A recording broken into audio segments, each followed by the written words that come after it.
Okay, we are live here. Now this is a first thing. We've never done a live interview with Spooky Ventures. Usually I do pre-recorded interviews, and the way I usually do those is I send off questions in text, and people just videotape themselves answering them. And I thought, you know what, the technology is better. I've gotten used to streaming, and we can maybe do some of these live and then post them. This will go on the Spooky Ventures YouTube channel probably a week from tomorrow, but for now it's going to be on the Facebook page pretty much forever. So we're here with Calvin Schwartz, and how you doing, Calvin? I'm great, Gary. I've been looking forward to this. Yeah, this is going to be fun. So, it's interesting. I should mention Calvin and I know each other quite a bit. We've done quite a few interviews with him interviewing me. This is the first time we've reversed the roles, and I don't know that you get the roles reversed that often. So hopefully, it's going to be a fun experience for you. You don't have to be the one on asking the questions and everything. I like that.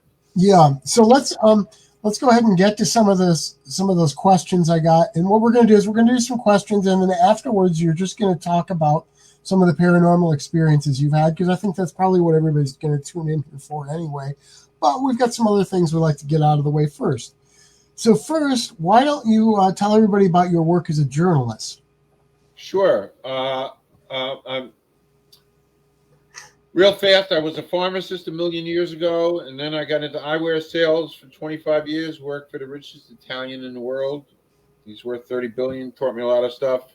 And it's called Exotica Group, and they're lens crafters and Pearl. And after that, I wrote my first novel, and that was kind of a spiritual happening because I never wrote anything in my life, and it was deposited in my head. And once that novel was published, it's called. Might as well plug it. Why not? Yes. It's called Vinci Water, and it has something to do with Casablanca, the movie. But anyway, that was deposited in my head, and once that was done, I decided to quit selling eyewear, and I I said, why not become a journalist? So I became a journalist here in Jersey, working for a couple of magazines. And then I got hooked up with NJ Discover, production company, TV studio, and suddenly I'm doing all these stories. So that's been my journey these last 11 years into journalism and broadcasting and things that in a million years I never dreamt I'd be doing. And you're having fun with it, and that's important. Love it. Now, you mentioned it a little bit. Is there anything else you'd like to talk about as far as your work as an author? As far as my work is, As an author, yeah. well, the novel was a wonderful thing. I just finished actually writing my second novel, and it has actually something to do with the title of the work we're doing here now. It's called "As a Tortoise in My Hair: A Journey to Spirit." I've had so many spiritual experiences these last 11 years that I felt it necessary that I had to tell this story because a lot of stuff you can't make up. And I always tell people I'm just a regular guy. I wear a Rutgers hat. I go to basketball and football games. I actually wound up teaching at Rutgers 3 years ago because I loved my alma mater and they asked me to teach career explorations. Um, so it's been a really interesting journey. Things that I never would have expected in my life. I had a cable TV talk show which I produced and co-host with NJ Discover, and that was also part of my journey. And at its peak before the pandemic, we were bringing in uh, even some national type guests. I mean, Gilbert Gottfried came on our show, and Frankie Previtt, who got an Academy Award for the Dirty Dancing uh, music. So, and then some of the later things I'm doing now, I got involved because I wore this hat. Long story. With the Women's Health Institute at Rutgers Robert Johnson Medical School, and I'm on the advisory committee. Funny thing about that is I don't necessarily know a lot about women's health because I'm a guy. Right. And then recently, I was also appointed to the One Health Committee. It's a whole new initiative that each state eventually will take up. One Health takes human, animal, and plant health and puts them all together in conjunction with the environment, because that's what we got to start thinking about, all three entities. And I'm now on the advisory committee with all these scientists and doctors and little old me, because I love to network and I love doing this kind of stuff. So that can help get that message out. And then, of course, I have conversations with Calvin, We the Species, my YouTube channel, where I interview people like yourself. Interesting, introspective, fascinating kind of interviews, and that kind of occupies my time. Um, and here I am. And here you are. Now I know we've talked before. You're into some of the spooky stuff too, and the horror genre and stuff. So, do you remember when you first became fascinated with that? Yeah, I do. And it's a funny thing about the spooky stuff. Uh, I never asked for it because it was never in my world. It was never in my consciousness. And I actually wrote about some of the stuff in my novel because it's part of this spiritual journey. Well, let me just stop you for 1 second. I was talking in this case like horror stuff rather than necessarily the paranormal, which we'll get to later. Well, But if you're going in that direction, I just want to make sure we were going in the right direction. Because, I mean, is it horror? Well, it's ghostly. Okay. If that's what you define, this is ghostly stuff. Voices from a grave kind of stuff. Uh-huh. I mean, that's what I'm here. In other words, my experiences with paranormal, ghostly stuff. I mean, I never dreamt it was out there. It wasn't part of my world. But you were into horror stuff before, right? Yeah. Oh, yeah, that's what I'm talking about, like horror. Sure. Well, listen, I grew up in the 50s. I don't like giving away my age, but so be it. But I grew up in the 50s, and The golden age of monster movies. you bet. And there was a character here, probably not out in the Midwest, but his name was Zachary, and he had a little bit of a talk show, and he would open up the show on black and white television. That's all we had. He would climb out of a coffin.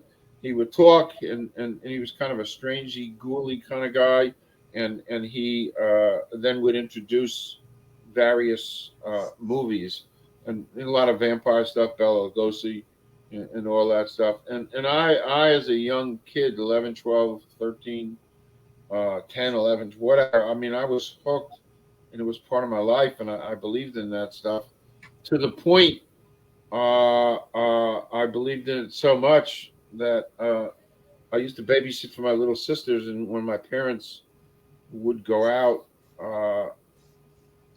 I'd be watching Zachary and Wolfman, Dracula, and it had such an impact on me, powerful, that I would run into my mother's spice cabinet and grab garlic salt and open up all the windows in the house because I was petrified. And I'd sprinkle garlic salt on all the windowsills just to protect myself. Well, and in fairness, it worked, right? No vampires ever got in. Never got in. Never got in. And funny, there used to be bats, outside. I lived in Newark, New Jersey. But that was my horror. And watching, we talked about this, watching the Wolfman. I think it's probably one of the greatest, most powerful.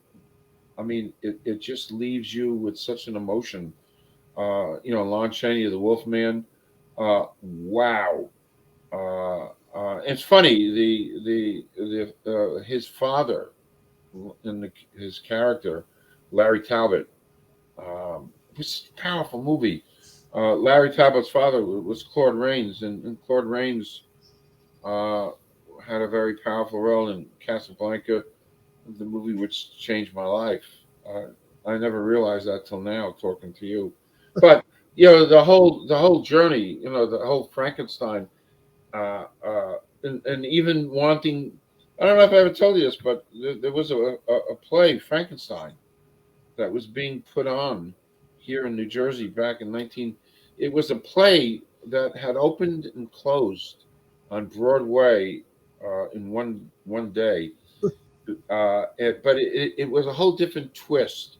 The play was based on the creature, how he felt being put together from so many different body parts. Uh-huh. So you got into the creature's head, and it was a powerful play, and I thought it was great. And didn't, obviously it didn't do well. It closed, opened and closed, and then it came here to New Jersey to a place called the Edison Valley Playhouse. And on the morning that changed my life around, I was a pharmacist, and I didn't want to be a pharmacist anymore. I didn't know what to do with myself. And then there was a commercial for the Edison Valley Playhouse. They were looking for actors to play in this Frankenstein. So they had an open audition, and I thought it was divine because I'm 6'5", big guy, bigger than Boris Karloff, and so something possessed me, and I got up and I went to that playhouse and I auditioned for the role of the creature. Um, the only problem with my having done that is I had never seen a script before. So when I was on stage reading to get the part, they had stuff in parentheses. You were reading it? Yeah, and I read that stuff too. So that was anyway. I'm still waiting to hear from them. 40 years later, I never heard from them. Well, But maybe you'll still get the role. I would love to. I would love to. It was a great idea. But these are the horror. The anecdotal horror things in my life. I was always enchanted and thrilled, and in cases mesmerized by it. We've discussed this. Uh, there's nothing quite like the Wolfman. Nothing. And then moving into modern times, watching Fright Night. We talked about this too in the past. I don't know if there's a more stark, powerful, realistic. Your next door neighbor's a vampire, and it was just done so well. Both my son and I, loved that movie, and we actually tracked down at an event some of the actors in it just to take pictures with them.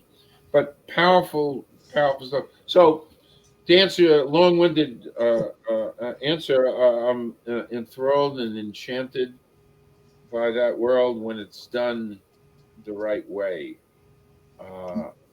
It becomes so believable. You have to question, and yeah. So it has influenced me. Well, now, do you have a favorite medium, like books or movies for horror? I'm strictly a movie guy, Oh, okay. and that's in everything. Horror, my entire. I'm not a book person. I write. I wrote a couple of books, but I'm not.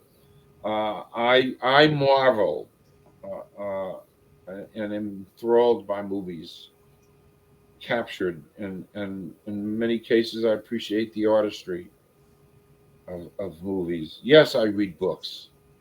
But it's just so nice to be drawn in to a world where you see, going back to the Wolfman. I mean, the mood, the emotion that's painted.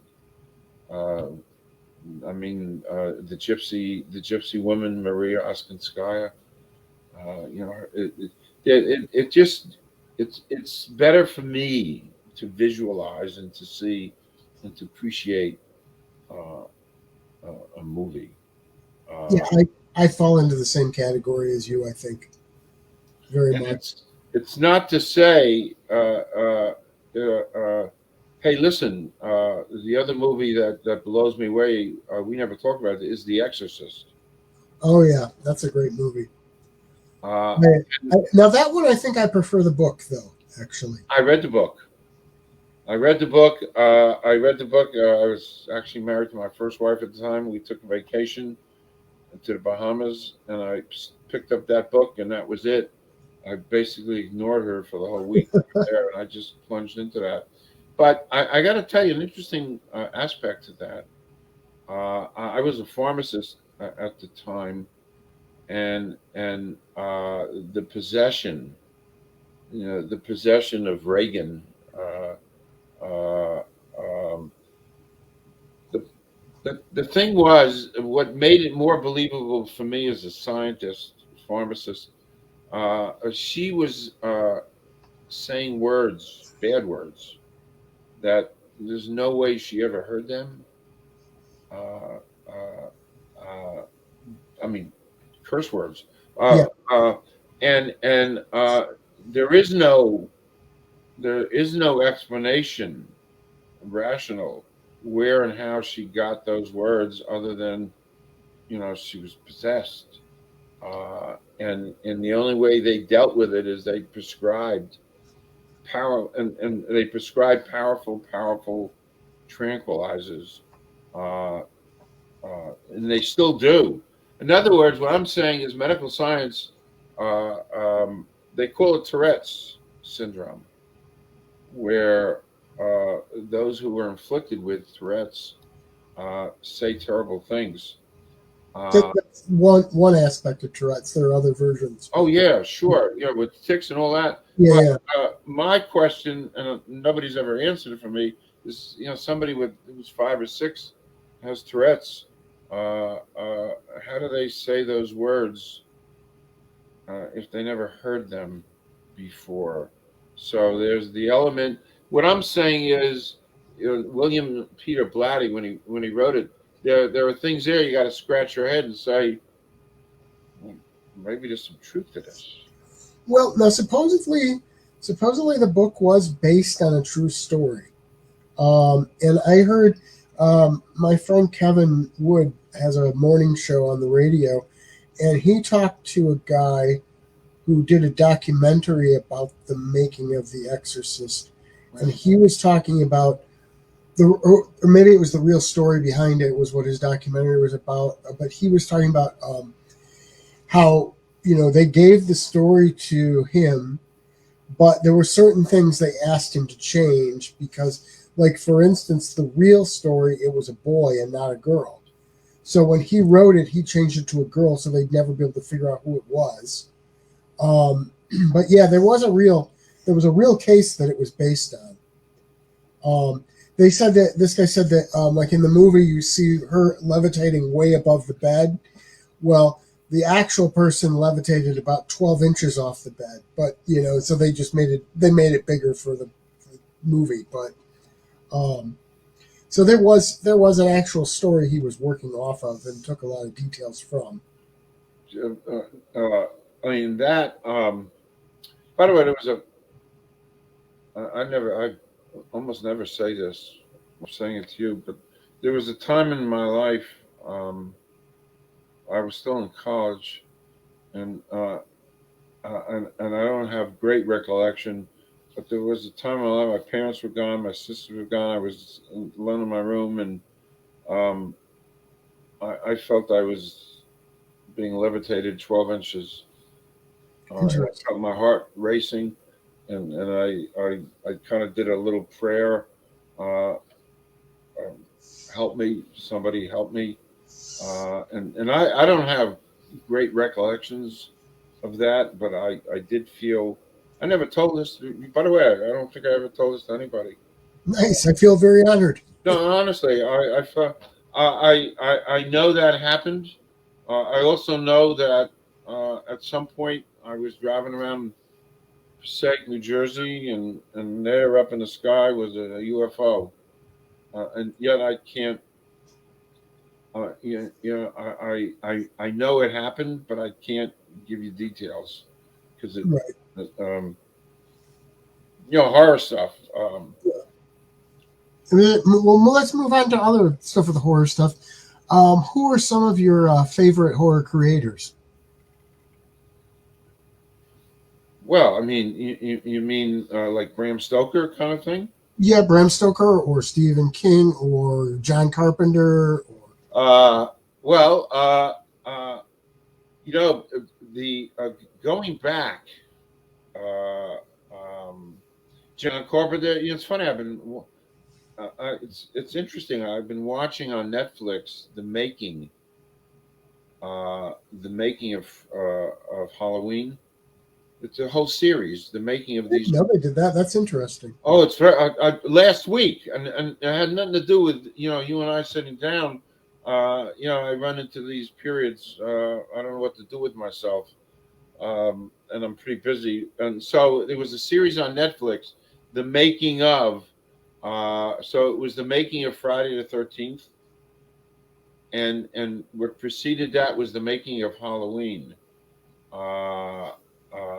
That was John Carpenter. Right. Um, Genius.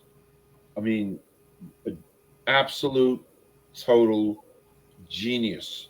You will not get an argument from me. I'm a John Carpenter fanatic. Oh, genius! And and casting Donald Pleasance, a wonderful character actor who had some misgivings about being cast in that, but and discovering Jamie Lee Curtis, but the music, which I think he composed. Yes, he did. Yep. The music on that is so, I mean, wow. It's so powerful. And the story, and leaving you in a place, just really terrifyingly scary. Just brilliant, brilliant, brilliant stuff. And then watching how Friday 13th got made and the story, uh, and the kid's mother, Betsy Palmer, was a famous TV actress kind of thing, and she didn't necessarily want to do that. And the camp is a real camp in New Jersey here, uh, uh, but these things. And by the way, the budgets, these things were like nothing, Yeah. nothing, and they went ahead and I made. think that was part of the charm of them in some ways. They had to do things a certain way, and I think that led to some of the charm of the movies. Yeah, and you know, they, I mean, what the money they took in, I mean, these are classics, historical. I mean, absolutely historical classics. Now I go back uh, in horror. I go back to when the first original Thing, uh, Right. starring James Thing Arness. from another world. Yep, I call it the Thing because that's Yeah. the thing from another world. And I have to tell you, I'm a sometimes movie critic, and I don't like to do that very much. But that's got to be one of the most believable, real. I think the dialogue in the Thing. Um, I'm trying to think. I think James Whitmore was in that. The dialogue was so real and active, and everything about it believable. You know, great, just I mean, fabulous, fabulous movie. Um, horror. Um, I can tell you that I think I told you I was in a horror movie. Yes. Why don't you tell everybody about that? Yes. So, and by the way, I just sent a few weeks ago a note to the director. How prophetic! This was 6, 7, 8 years ago, in my early journalism days. They were making a movie called The Soulless, and it was a Jersey-based movie, and I had done a couple of years prior. I had done a story about the director. He had made another movie about Christmas and bump, but he was making a Solus, and it was a story of a virus getting out of a lab, um, helped by this crazy scientist, and the virus went out and got out everywhere, like COVID, by the way, Hmm. and turned almost everybody into a zombie. So uh, the director knew me, knew I was a local journalist, and asked if I'd like to do a story on the making of the Solus, Soulles, and I said, yeah, sure, I'd love to. So I was going down to the set to a shoot, and when I got there, he said to me, by the way, you can do a story, but would you like to be in the movie? I'm a kind of a groupie. I love that stuff. I love movies. And I said, yeah. What? He says, well, you have two options. One, you can be a zombie in this movie. So I said, what does that entail? He said, well, it's about 4 hours makeup. Pass. And I said, 4 hours? He said, yeah, it'll take 4 hours to get the makeup on you. And I said, what else? He said, well, we need a journalist to interview this mad scientist. You could actually be yourself, and we'll shoot you just like you're dressed. And I said, well, that's it. That's what I'm doing.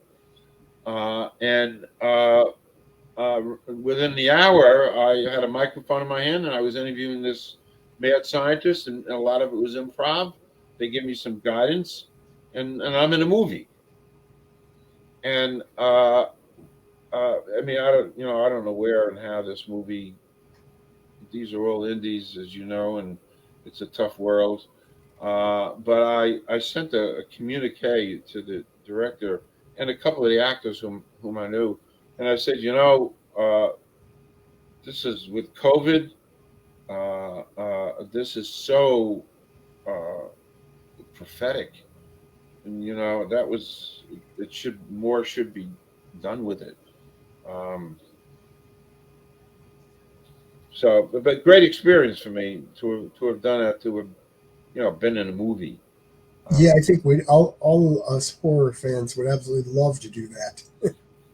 Absolutely, and then there was talk of another thing that they were making, and they needed a tall person, and I would have done it, but I don't know whatever happened with that. But hey, listen, that was a major highlight for me to have done that. It just added to my little resume of those things. Um, And to the sort of bulk of what your life has been. All these experiences. Really, that's what life's about: is having experiences. exactly. You got to do one that a lot of people never get to do. And when I started this journey 11 years ago, it was just kind of a goof. I mean, I was already retired 11 years ago, and and I didn't necessarily want to sit on the front porch in a rocking chair drinking prune juice on the rocks. Yelling, "Get off my lawn!" Yeah, I didn't want to do that. I just wanted, and so all these things, it was just a natural progression of things. You know what? You just keep throwing things, on the wall. You're open to explore and learn uh, um, and do, and that's been my journey these last 11 years. Meeting you, meeting so many interesting people, pushing myself and keep pushing, and of course this paranormal. I don't know if you want to hear anything about that, but Well, we're gonna get to that definitely. okay, Let me see. I got just a couple of other things sure. to get out of the way first. So we've kind of talked about your favorite horror movies, unless there are any ones that you wanted to add to that. Um, well, I'm trying to, like Poltergeist, uh, um, Fright Night, the Wolfman, Frankenstein, and I even enjoyed, Abbott Costello, meet Frankenstein. Even that, That's a fun movie. it's a fun movie. It's a fun movie. I'm really, what I watched a couple of weeks ago. This is kind of funny. Again, it had nothing to do with my being here, but I don't know what possessed me. Sometimes at 2 o'clock in the morning when I'm still up. But anyway, I watched The Blob, Oh, the original the Blob, original Blob. not the remake with I can't remember who's in the remake, but yeah, the original. I watched it with Steve McQueen, McQueen. and it was uh, it was pretty bad dialogue wise. I mean, really contrived and forced dialogue, but it wasn't bad on the special effects. The Blob, Oh yeah, yeah, that was pretty well done, and again, in theory, uh, um, not that far off from things happening and some kind of thing from outer space, whatever. well Uh, that one was actually based on a true story too. Although it wasn't nearly as fantastic as that, but there was something that they found something that came to Earth in a meteor, and there was some kind of a slime sort of thing in it that I think did get stuck to one of the researchers or something. So there was some factual to that behind it. wow. I, That I just read something about that recently. and there's another movie that uh, horror that literally, somebody seems scared the hell out of me. I think it's called Fire in the Sky. Oh, that's yeah, the true UFO, Yeah, the abduction. Yeah, yeah, I haven't seen that one in years, but I remember that being a pretty good movie. but I mean, scared the hell out of me. Um, uh, because that world of UFOs and all that, getting into spiritual elements, it's a very believable world, maybe too believable. Have you seen Dark Skies? No, You should see that. I think there's another movie or a TV series by that name, but this is a movie. It came out, I don't know, maybe 10, 15 years ago. But it's about a family that start having all these things happening, and it's because they're being visited by aliens who are coming to take away one of their kids. And yeah, and they try to fight against it. It's a pretty darn good movie. I'm actually writing that down. I just did write that down. I'll find the exact one and give you. I'll Fine. find more information so I'll give you the exact one because I remember that there's another one that came out about the same time that has the same title and it's not the same movie. So I'll make sure you get the right one. But yeah, we just watched it a couple months ago. Again, I watched it the second time and we really enjoyed it. It's a good movie. Okay, and actually, sometimes I say don't send me it. I got enough stuff up here. Don't. But that's a whole. It's fascinating. You can take it in so many different directions, spiritually, environmentally, and historically. We go back.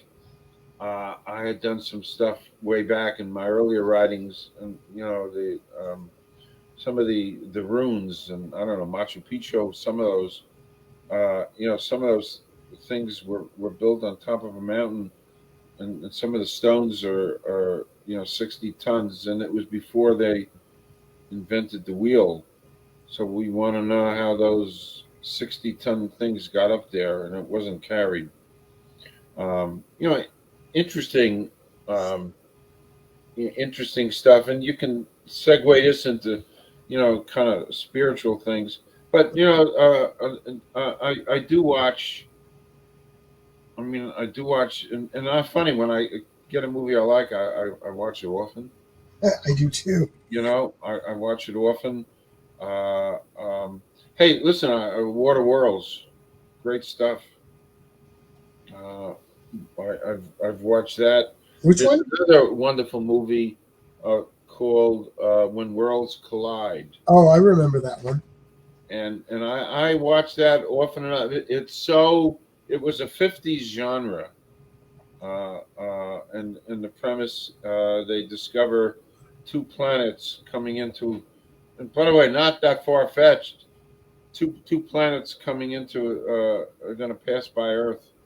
One passes by Earth, Bellis and Zyra. I remember it. And causes tidal waves, and half the Earth is destroyed. And then 2 weeks later, Bellis comes and crashes into Earth, and that's the end of Earth. But a small group of people are able to build a rocket ship and launch it and land on Zyra as it passes Earth to keep the species alive. And it was George Powell. He was a great special effects guy Yep. back in the '50s. I mean, he won Academy Awards. And But if you really analyze these, a lot of these stories, which are from the '50s, have merit today because we've got asteroids and Oh yeah. stuff like that happening. Uh, um, but you could take some of this stuff sociologically when they made these movies in the '50s, and I'm kind of hypersensitized to that they were making what was equivalent of Noah's Ark. Right. They put animals on a spaceship and people on a spaceship, but the people were all of the same color, which bothered me. Oh yeah. Uh, Well, and that was probably a sign of the times. yes, it was a major sign. You were talking about the '50s here. You're talking about before civil rights, and Yep. just to see that just bothered me. But they just didn't know any better back in the '50s to do that. But that was a good horror movie, whatever you want to call it, uh, that I watch from time to time, even though totally sophisticated. Um, but I watch it. But I still have to go back to the Wolfman. I talked about it with my son the other day. Just the mood that it puts you in, the powerful mood, the great sadness. The thing that gets to me about the original, the big four, which I mean, I suppose I'm thinking of the Creature of the Black Lagoon as the fourth of the big ones, although it might not be. It's not as big. Maybe the Mummy would fit in there, but if you look at Frankenstein, Dracula, the Wolfman, and Creature from the Black Lagoon, three of those four, the monster's really a victim, and you have a lot of sympathy for the monster. The with Dracula, there's no sympathy for No Dracula. sympathy. He's just plain a monster. But the other three, it's not the monster's fault at all, and you really feel very sorry for them. They're as much a victim as anybody else is in those movies. Because we invaded their world. Yeah, yeah. I Like mean, Larry Talbot got it thrown on him. When he's trying to protect someone, he gets bit and then becomes a werewolf. The monster in Frankenstein certainly didn't ask to be created, and then he's in this world of everybody hating him because he was created. And obviously, the creature from the Black Lagoon certainly didn't want to. I mean, he's in his world just being himself and being the king of his world, and humans come in and mess with him. correct. That was. I mean, I watched it, and actually maybe a year ago I watched Creature from the Black Lagoon. Kind of scary, uh, um, but the other movie that resonates with me, you mentioned it, and it also leaves me The Mummy, uh, and that really scares me also. Uh, um, with Karis, Mm-hmm. it's a really scary, mysterious movie, and in more modern times, the opera, the Triumphal March, the people getting buried together. Uh, Mm-hmm. I don't know if that's Verdi. I always get confused.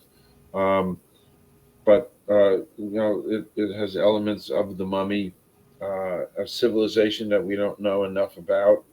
Uh, so watching that, it emotionally, leaves me drained because it's very believable. Well, one thing about the Mummy that I think is I almost see that as at least as sort of a early version of like George Romero's zombies, which George Romero originally called them ghouls, but because the Mummy, you could run away from the Mummy. He doesn't move very quickly. He just sort of, but he will keep coming. He will just keep coming, which is the thing with the zombies. You can run from them; they're slow, but you can they will keep coming. And of course with the zombies, you've got numbers too. They just come at you with many numbers that you're overwhelmed. But I think almost there's a sort of reference almost to the Mummy to me in that original Night of the Living Dead, and that it's sort of a similarity. Yes, they keep coming. Another thought. Now that you're provoking thoughts in my head. The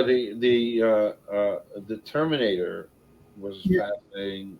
Terminator scared me, um, and And again, that's the same. You can keep doing damage, but he's going to keep coming. exactly, that's why I brought this up. And Yep. it's interesting because a few years ago, as a new journalist, I I, I went I went to this 3-day conference in New York called Singularity, and Singularity was a theory created by Ray Kurzweil. This Right. guy's got 160 PhDs, literally honorary PhDs, but he's a futurist also, and futurism kind of fits into the horror genre, I guess, if it's done the right way. But anyway, he brought 50, 60 scientists into New York for 3 days.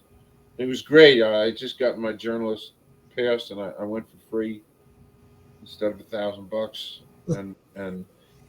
But the one speaker was from Russia, and they're talking about life extension.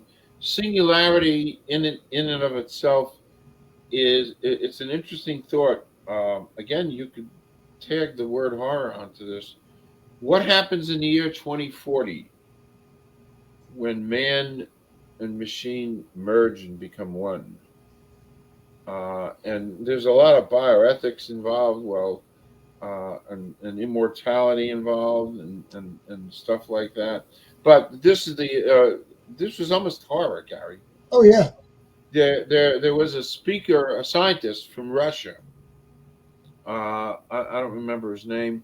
He was working on transferring this up here, just like you take a USB Yeah. thing and put it up here and stick it into my computer.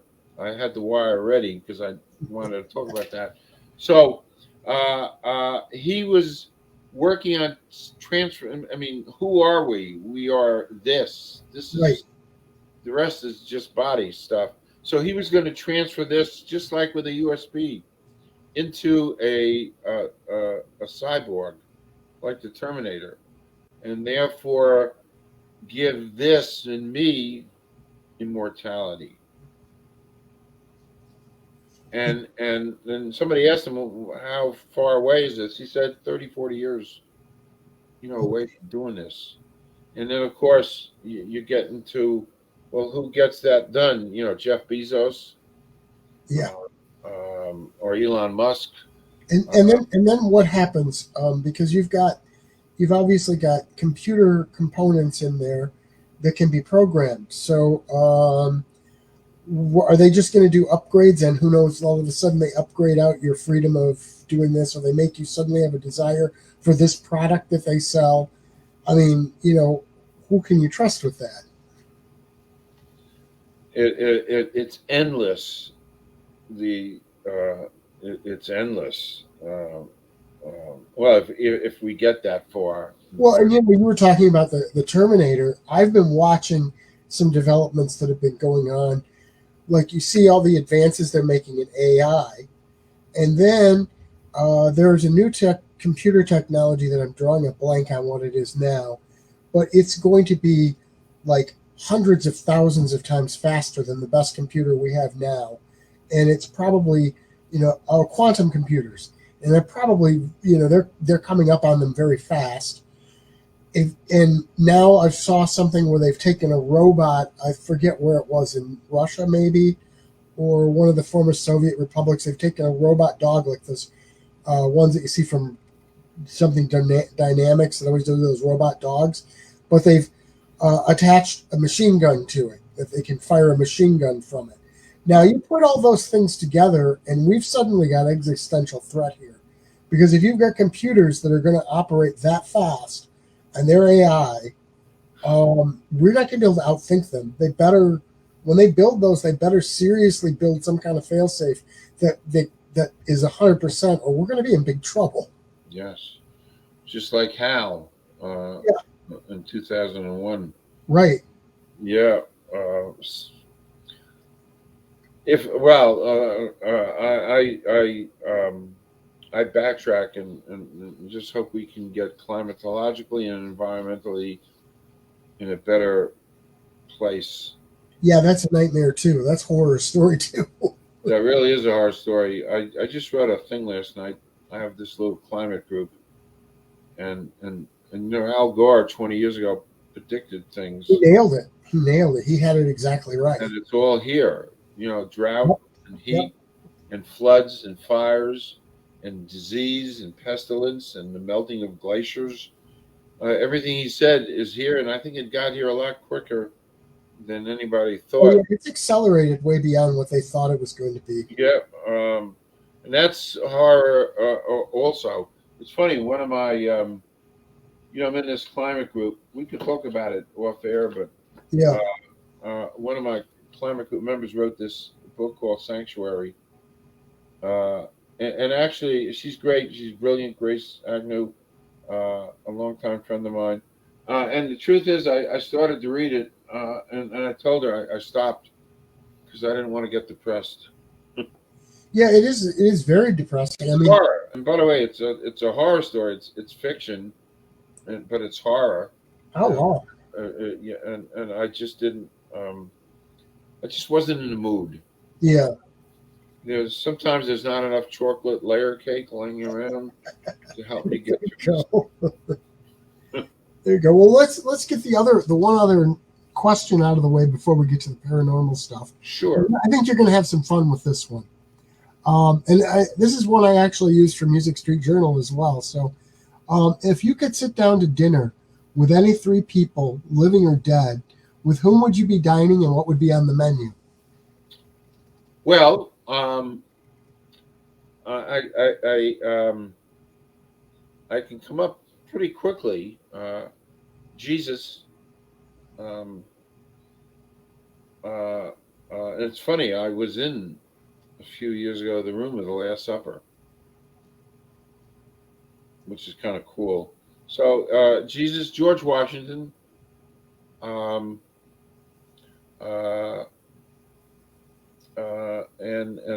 I've got I'm trying to. Well, hey, Dr. King. Oh, there you go. These are three people who come to mind. And what we would be having for dinner is something vegetable.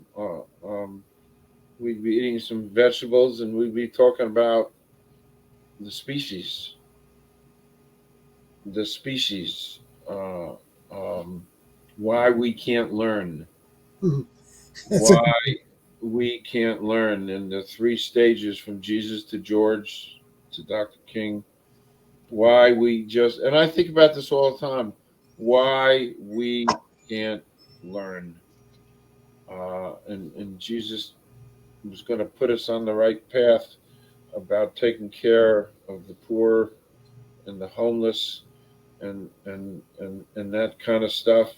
And George Washington had all the right. It was a great thing that we wrote the Constitution. Uh, I don't want to get political, so I won't. But and then Dr. King, what he had to overcome, we shall overcome. So these are three major figures in my life, and I could come up with a whole bunch more, but they just kind of come to mind. nice, nice. Well, now we can get to your paranormal stuff. So why don't you sort of talk about your paranormal journey and the experience Sure. you had? Feel free to talk as much as you want about it. Well, you know what? I'll condense it, but it's been an interesting journey with me, and powerful enough for me to have written about it and included it in my second novel. And it's haunting. There's so much spirituality involved. There's paranormal. There's a paranormal component and a spiritual component, and there are overlappings because paranormal. There are overlappings, and again, I don't but it all began very innocently. I don't know, 20 years ago. I was in the eyeglass business, and I had to make a sales call, actually to Pearl Vision Center in suburban New Jersey, and I got there early. And this was a key thing in my life. Long before I was a journalist. Anyway, the buyer let me in the store, and it was her and I. It was her and I, and it was an hour before the store opened, and I was just talking to her in the back room. It was just her and I in this big store, and the lights are out, and then we're face to face, and I'm talking to her. We're talking about our sons and talking about motorcycles, um, and every 2 seconds I kept turning around, and after like 10 times I keep turning around. She she s- she said to me, "Why do you keep turning around?" And I said, It's the strangest thing, but I feel like somebody blowing on my neck." She got hysterical laughing. And I said, "Why are you laughing?" She said, "Congratulations, you just met George." And again, I'm just a regular guy here. I don't have any dealings with that. And I said, "Well, who's George?" She said, "Well, it's our resident ghost." And I said, "What do you mean?" She said, "Well, we've been here for a million years, and strange things happen. We have these machines that you got to really press hard to turn them on and off. And if it's off, it goes on, and if it's on, it goes off, and other things. And then I see like images in the mirror." So she said she went, and this is before the internet. She went to a local library and researched the area where that store was built, and she found out that the land belonged to a man named George Miller, who was a poor farmer, and he was dating a very rich girl, and the rich girl's parents didn't want them to be together, and they couldn't break it up. So one day, George Miller was found murdered in his farm. So this optician theorized it's George, and so that's who lived there. Anyway, she told that to me, in and out, and then a few months later, I went back. I went back to see her. She was late. She wasn't coming in, and I picked up this phone to call her and ask her what should I do about an order. and this phone made the strangest noise it ever made, and it shut off. So I recalled her and a strange noise, and finally it dawned on me where I was and what this was. It was George in my phone, because they spirits have an ability to do stuff electrically. And then I went out and I was writing up an order, and my phone, and it takes a bit of pressing to shut this off.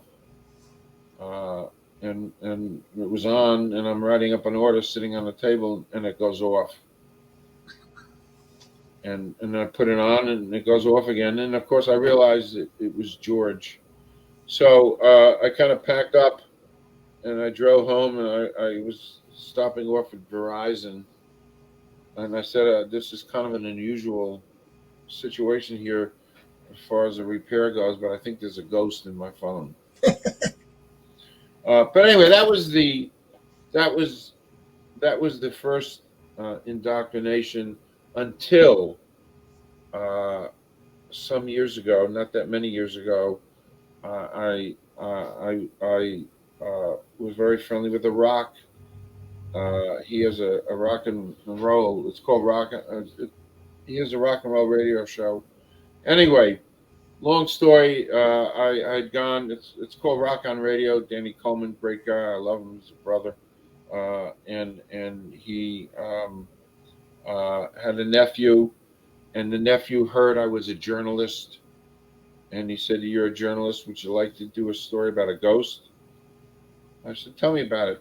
So there's a place in Bordentown, New Jersey, an old bank building that's been there for 150, 200 years.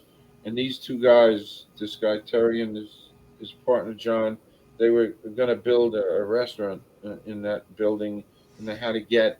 I know I'm dragging this out, but No, you're fine. okay. And so it was closed. It's been abandoned, and it's old. And so in order to get a certificate of occupancy, they had to have two cops and two firemen come to give them the certificate of occupancy. So they set up a meeting. So it was Terry and John, and the two cops, the two firemen. They come in. The building is abandoned, cold, winter, and they walk to the back of the first floor. There's a stairway downstairs to go downstairs, and the six of them walk down, and there's all kinds of boxes blocking the stairs. So this guy Terry moves all the boxes away, and he goes down. They all go down to this fuse box, and they inspect electrical connections. And a few minutes later, when they go back to walk upstairs, all those boxes and things were back, blocking the stairs. So the cops and the firemen, one of the cops said, "Don't ever call us to come back here." And they felt this coldness there. So anyway, that's the story that this guy Terry related to me. And he said, "Calvin, would you like to do a story about this?"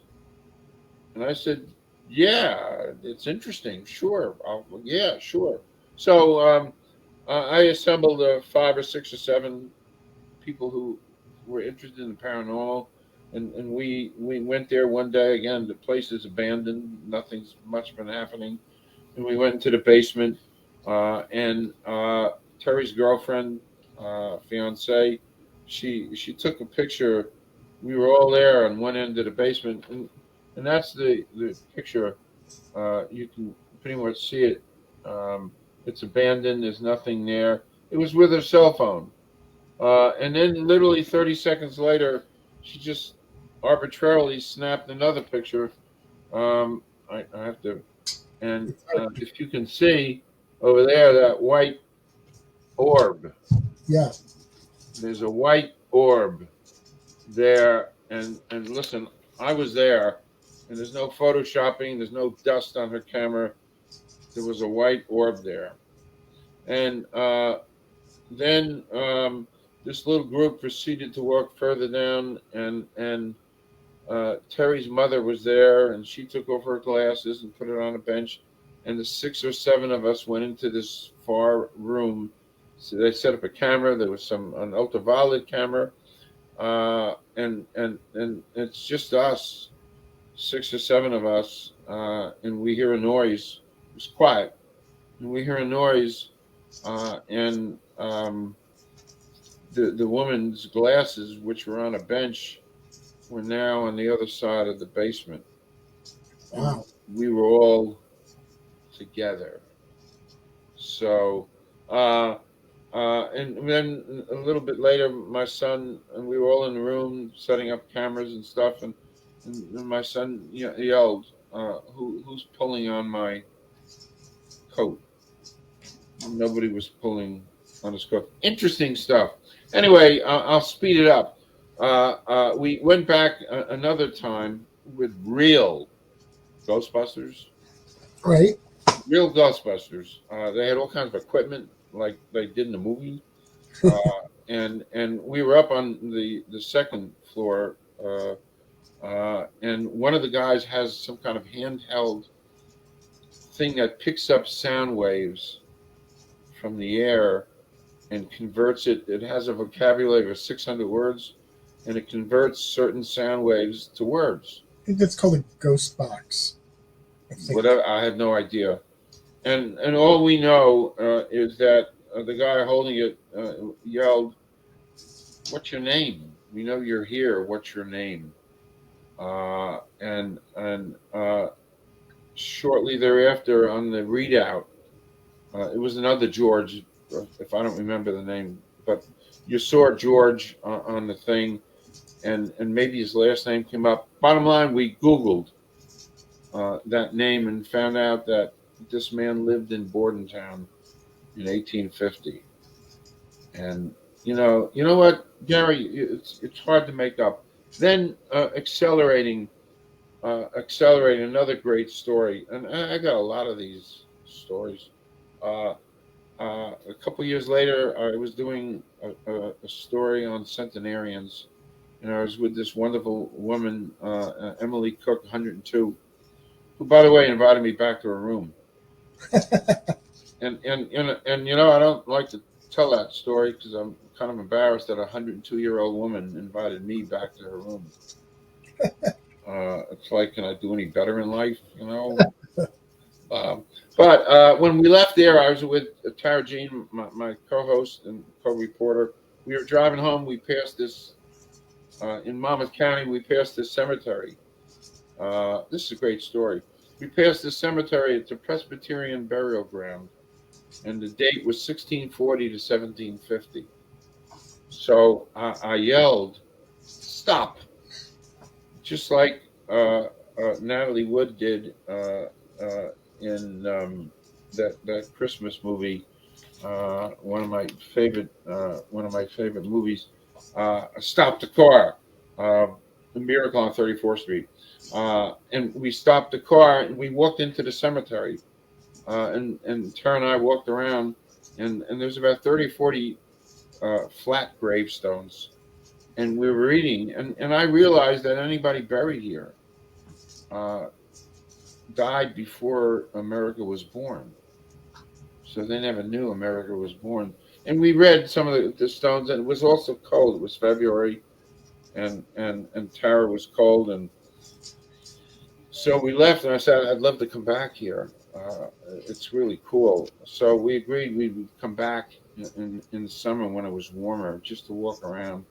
And I threw some of that up on Facebook, and this very dear friend of mine, uh, who wrote a book, but she saw that, and we had just become friends. And she said, "If you go back, I'd love to come with you because I do these things." So we went back. We went back that summer in June. It was hot. It was hot, and there wasn't a cloud in the sky. It was beautiful, and this woman has all kinds of microphones. So she went over to one of the graves, and we could barely make out the words, but it was a little girl who died when she was 12. She was buried there. So this woman holds the microphone over the grave and asks, "Are you a little girl?" Uh, did you die as a little girl? And then a few minutes later, Tara and myself and her, we assembled in a little circle, and she played back her recording, uh, and uh, you heard the voice. They heard it better than me, but you heard the voice say, "Yes, I'm a little girl." Uh, and Tara turned white, pale. And then a funny thing happened. It's about 9 o'clock in the morning on a Saturday. Not a cloud in the sky, and it starts to rain on us. And I'm wiping my arms, and I'm saying, "What the hell's going on here? We're getting wet, but there's no clouds." And Grace, my friend, said, "These things happen." So, um, continuing. I mean, these are really interesting stories. So, continuing, there was an old abandoned psychiatric hospital here in my town that's been closed for 30 or 40 years. At its peak, it was a couple hundred acres of land and 40 buildings and 3,000 people, patients, before there were laws and things.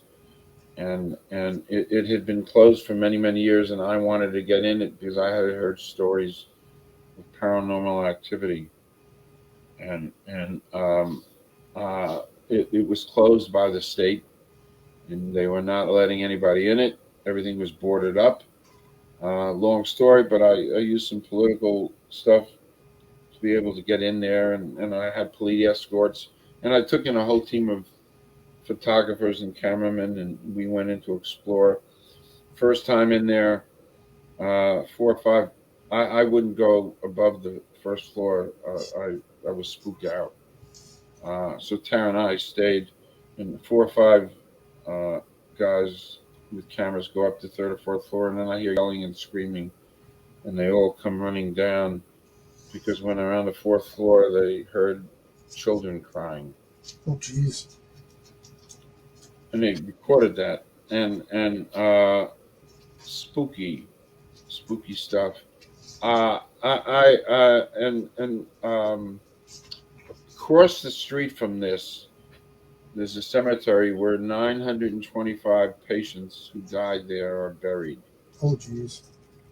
and there are no markers on the graves, and the graves are chronologically arranged. So there's 924 graves, and finally, after some years, they built a little bit of a memorial and a plaque where they listed the dates and the names of the people who are buried there. And if I was younger and if I was a better journalist, I would go to Trenton and exhume all the records and try to find out, especially for the women who probably were beaten and raped, and abused. But to find out, but these people all buried. But then I had heard stories about some of the events that went on there.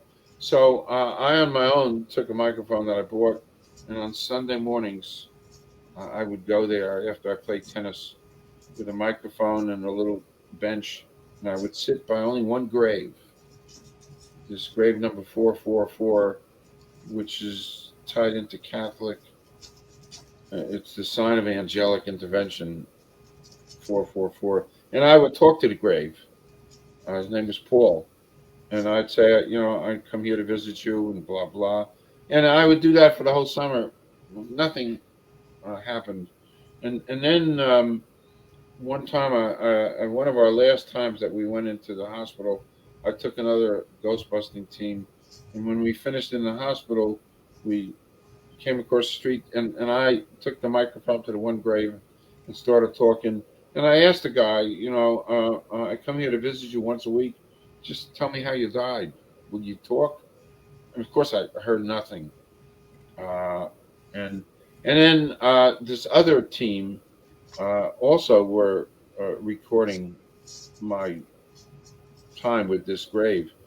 A few months later, this team had made a documentary on their adventures into paranormal stuff, and had gone to the premiere of this documentary at an old haunted Revolutionary War vintage restaurant. And when we were there, I went to that.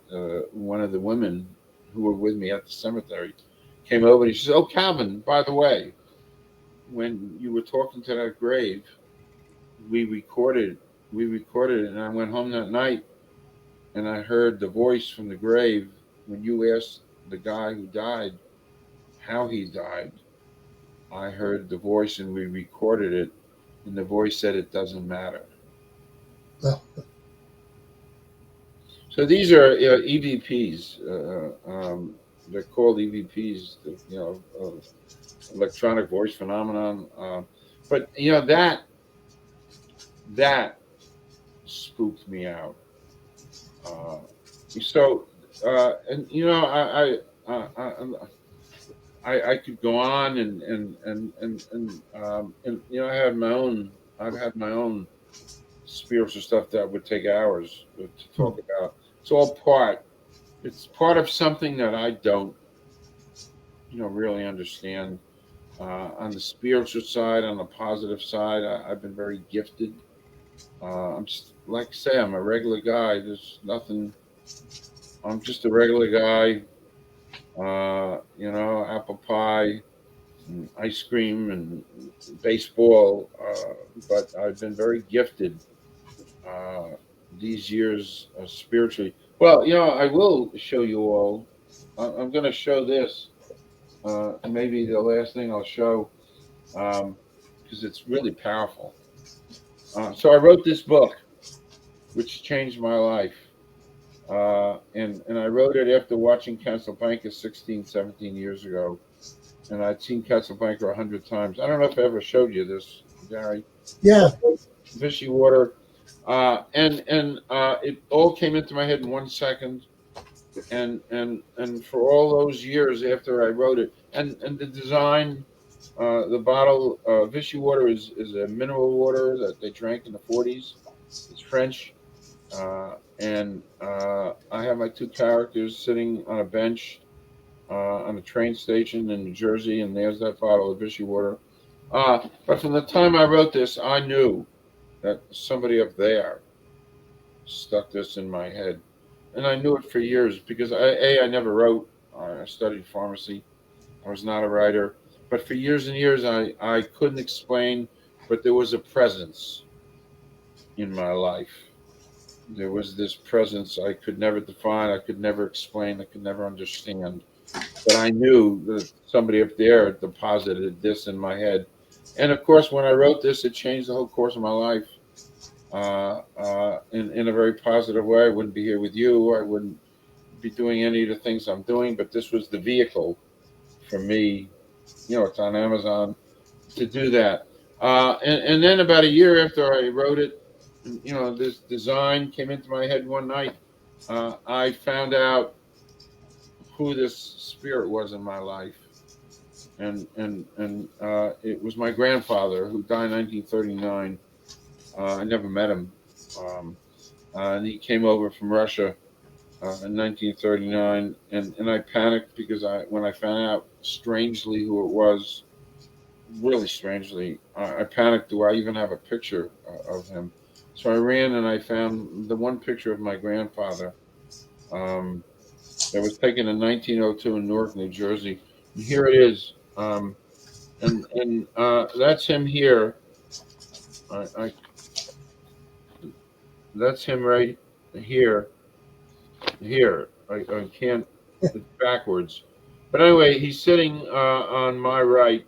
But you see what's on that table? That bottle of water. Wow. Yeah, that is a wow. That bottle of water, he implanted that image in my mind. He implanted the story in my mind, and I found evidence of that. By the way, that's huge wow. Huge. Uh, um, which changed the course of my life. I mean, it's great stuff, and I think this element is a gift. It's a gift, and of course, we here down here are not supposed to know the reasons for things to happen. I guess we're to be grateful that they happen, and that kind of spirit has been a gift for me. And all the paranormal, and there are other.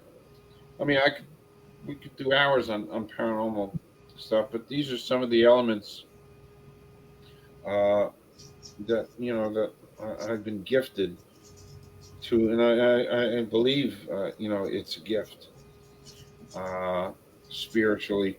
And I listen. I've been called to houses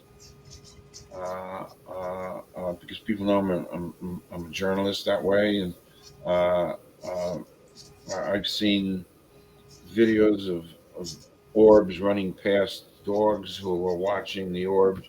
It's just a fascinating world, and and you can put all this together: spirit, horror, space. It's just it's a fascinating world, um, and I think it's all a gift.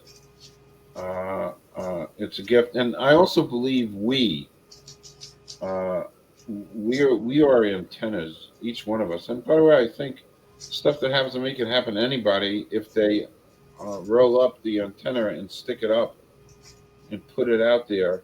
My theory is the more you want to receive, the more you'll get. And it's funny in my communications with spirit world, I'm very explicit and understanding. I'm saying, hey, you can throw a lot of this stuff at me, but you got to do me one favor: do not become a full torso apparition. I won't be able to handle that. Keep it like it is. You can let me know you're there. I'm very happy with that, but I don't necessarily really want to see you. And so far, they've been very respectful of that, the spirits. I did have an example. I don't know if I told you, where somebody close to me jumped out of the picture behind my computer and typed their name on my message thing. That, Oh, I think you did mention that. yeah, probably did. That was actually the final straw for me to finish my novel. Did that happen? I mean that, and I asked all kinds of tech people. I asked all kinds of techie people. Uh, uh, I don't have voice activation. How does that how does that name of that person get typed on my outgoing message on my phone? I mean how? And there is no explanation. Nobody's ever given me one. It happened 2 years ago, and it happened again a week later. Good stuff. Good stuff. Yeah, absolutely.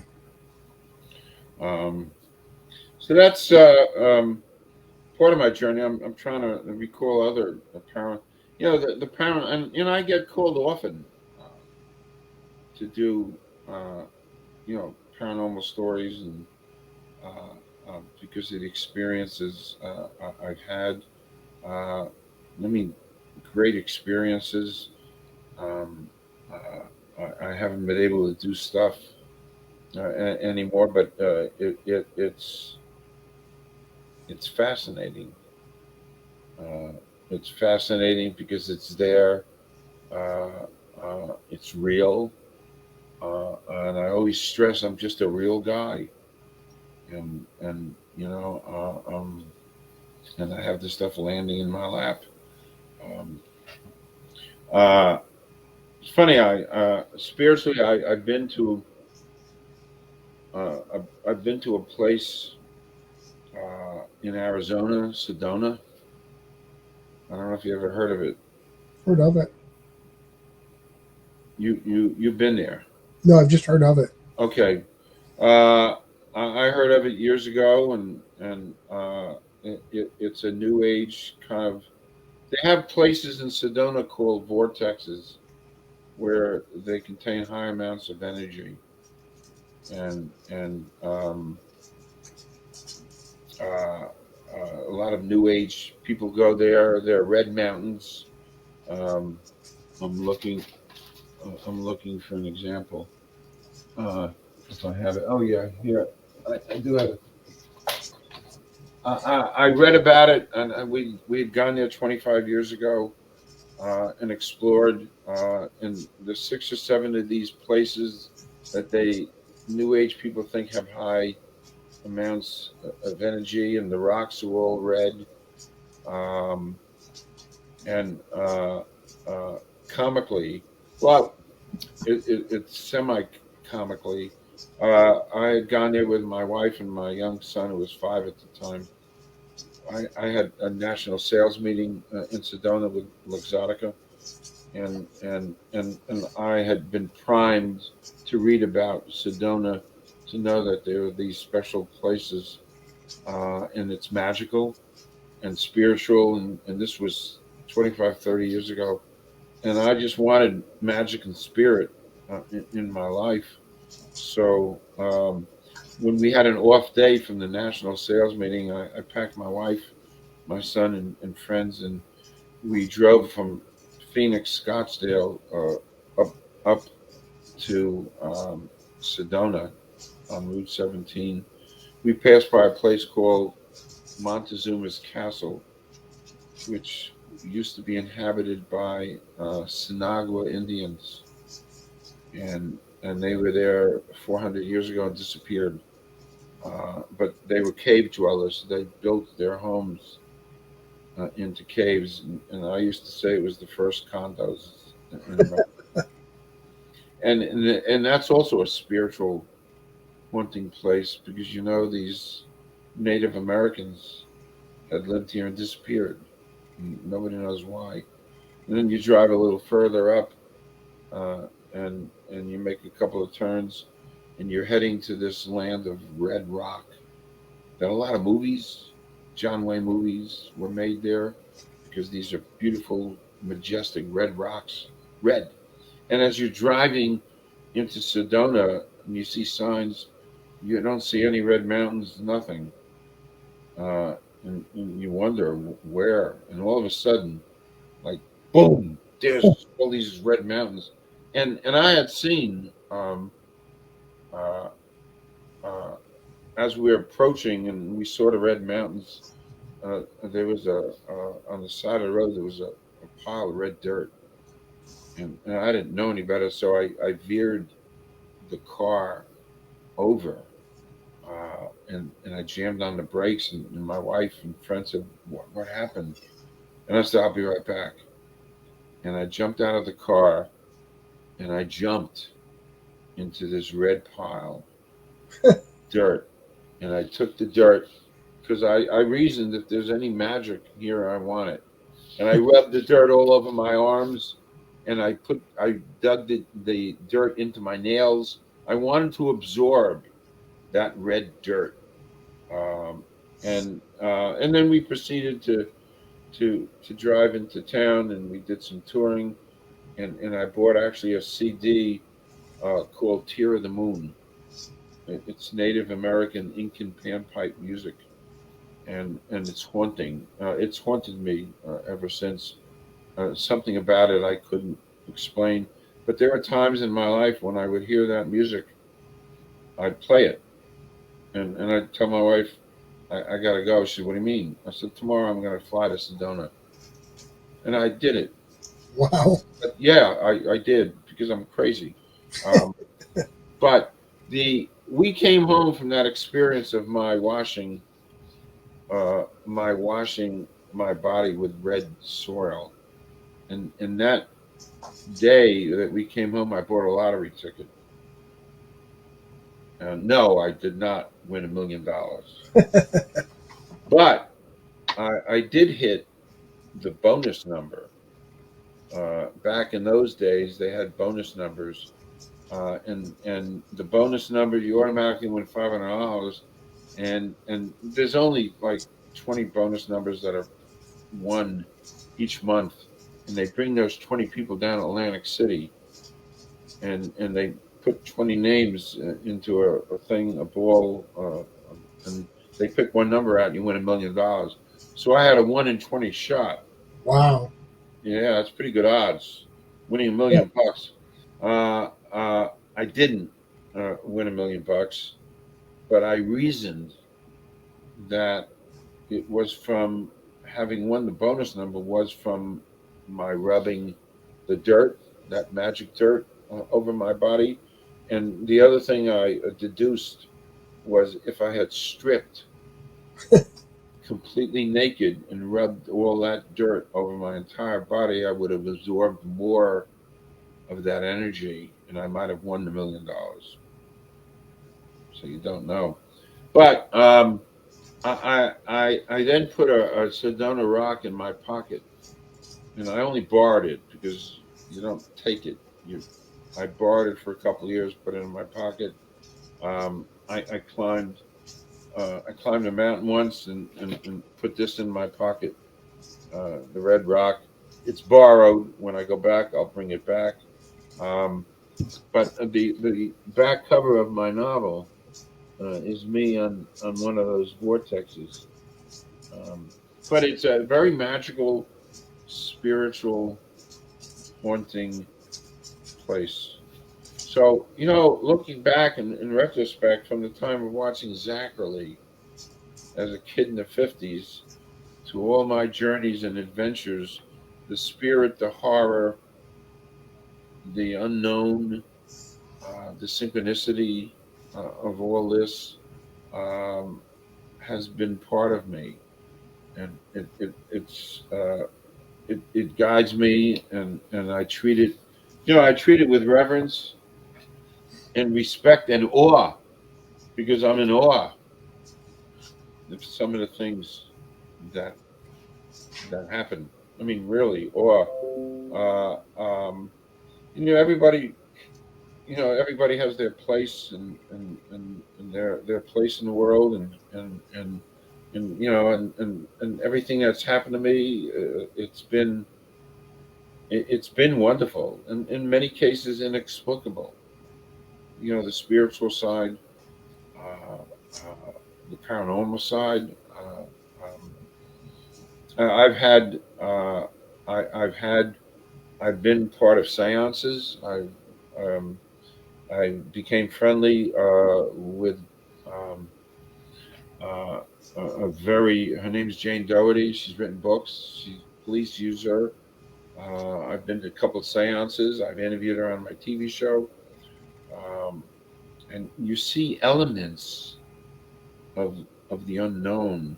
Uh, uh, um, it's funny. I advertised that this famous psychic was going to be on my TV show, Jane Doty, and I had a dear friend who lost her son in Iraq years ago contacted me and called me. She said, "Could you ask the psychic if she could tell me anything about my son Michael?"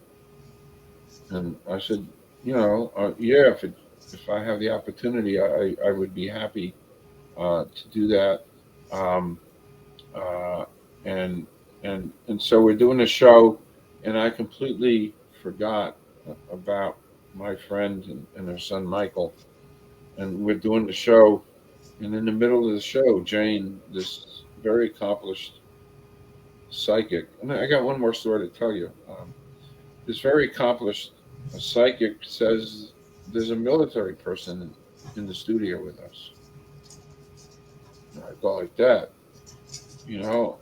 I said, "Where are you getting these from?" She says, I'm getting this. So anyway, but you can't explain that. So the one more,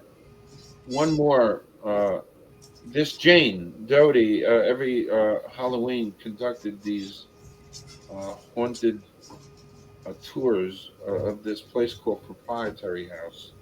It was built in the 1700s by William Franklin, Benjamin's son. Oh wow.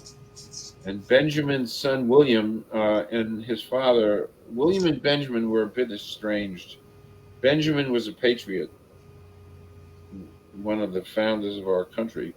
William was a loyalist to the Brits, and William was one of the early British colonial governors of New Jersey. And when he assumed that post, he had this mansion built for him in the city called Perth Amboy.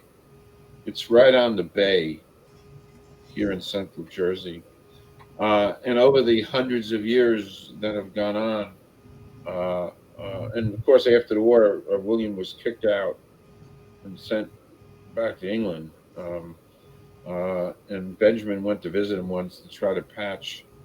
He went to, but whatever. But it's had a long history of being haunted. And so Jane conducted every Halloween, the 3 or 4 nights preceding Halloween, she'd conduct these ghost tours. And as I developed a friendship with her, I said I'd love to come. So I signed up for one of these tours a couple of days before Halloween. And it's a really old, it's an old mansion, been slightly restored. But I had gotten there a half hour early, and you had to wait in the basement. It was a real basement. You could see the bricks and I mean, the old Revolutionary War, 1700 bricks and stuff. But anyway, I was in the basement waiting for my 8 o'clock tour with her, and I had to go to the bathroom. So I walked down this hallway, and you're in the basement, and I opened up the bathroom door, and there were no urinals. There was just a couple of stalls, and there really was nobody around. So I went. There's 2 stalls. I went in one of the stalls, and all of a sudden I hear all kinds of banging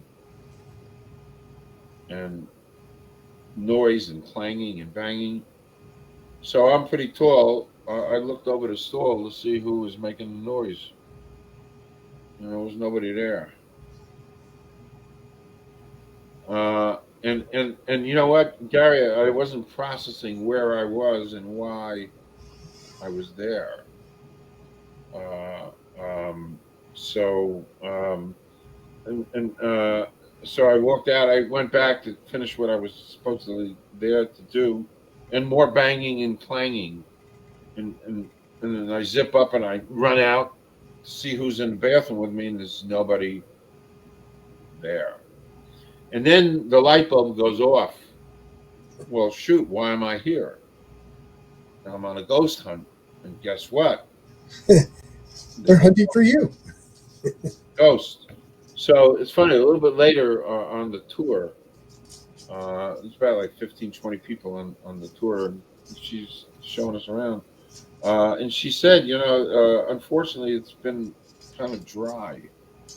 We haven't had too much going on here. And then I raised my hand, and I said, well, guess what happened to me in the bathroom? And she was thrilled because that was the first and the only thing that had happened for a couple of days. Oh, wow. And I actually have a picture of it. I took a picture of me in the bathroom in the mirror, just to kind of remember that. But the whole significance of all this is, I've said it about a dozen times. I'm a regular guy. I'm a regular guy. I don't do anything unusual. It's just that I've been gifted in a small way with a lot of spiritual, paranormal type occurrences that are wonderful. And listen, I could take it further to tell you I've been healed. I don't know if I ever told you that. I mean, some years ago I was walking. Some years my knee was so bad I couldn't walk anymore, and I was walking with a cane, and I was going to be operated on eventually to get a new knee. And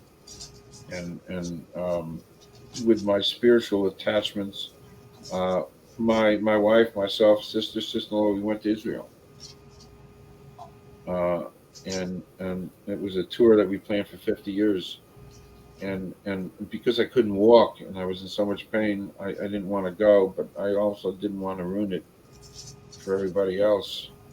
So the quid pro quo of my going to Israel and enduring the pain and not being able to walk was I want 2 days out of the 12 to do stuff that I wanted to do. And they said, sure, that's fine. So one of the 2 days I went to the Church of the Holy Sepulchre. Um, uh, and that's a very holy place because Jesus was, as soon as you walk in, Jesus was crucified um, on the right as you walk in.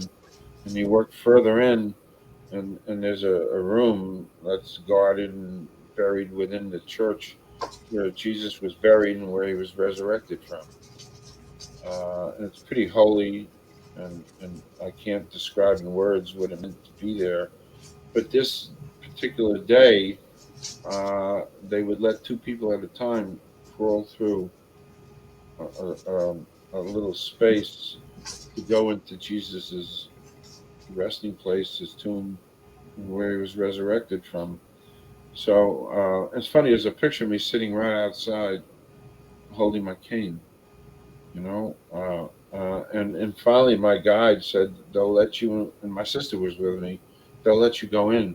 So we crawled through this space into this room that I can never describe the feeling of being there and touching Jesus's casket, um, and having a few moments to meditate. Uh, it's beyond where I was. And anyway, we left. And my guy hands me my cane. I had to actually crawl because I was too tall to get through the thing. And anyway, the next day, we went to Nazareth. I wanted to go to Nazareth to Joseph's church and the Church of the Annunciation, where Mary, that's Mary's church. And all the stuff that we did, I was always by myself because I walked so slowly with a cane. Anyway, Mary's church, there's the bottom floor, there's a special shrine to Mary, and I walked down with my cane and did some meditation. And as I was walking up the steps, I had terrible pain that ran through my leg and my knee. I had to grab onto the banister, and I continued to walk up, and on the side of the church there was a little doorway to get out, and I was alone. Everybody was outside, and I took one step to walk outside, and I yelled, and I felt something run through me, and I yelled, "Oh my God!" And my wife and sister-in-law and the guide, "Are you all right? What happened?" And I said, "I'm healed." They said, "What do you mean?" I don't need a cane. I'm healed. And I was healed. Not to the point where I can play tennis, but to the point where I can live a normal life and not be in pain and not get operated on and not get a new knee. So, how do you explain it? I mean, I came back here and right away I went to my orthopedist who'd been treating me for years. And I said, "What happened?" You know, this stuff's all tied in to things that, again, we don't understand. But I do believe we all have antennas. And if you put antennas out into the universe, put antennas out uh, uh, to want to receive and give, you get. So it's been 6 years. I function. I function. I don't need a new knee, and I live in the world of things being inexplicable. And that's a great way to end. Yeah. This segment. It's a wonderful way to end. Because it's good stuff. Well, and then for the final thing, let's say somebody wants to find some more stuff about you or connect with you. Where should they go? Okay. Well, I'm easy. Please, you can connect with me on Facebook. I'm Cal Schwartz. I'm on Facebook. And my other place where I hang out a lot is LinkedIn. I'm Calvin Schwartz on LinkedIn. I've got almost 15,000 followers on LinkedIn. I hang out there. I am very responsive.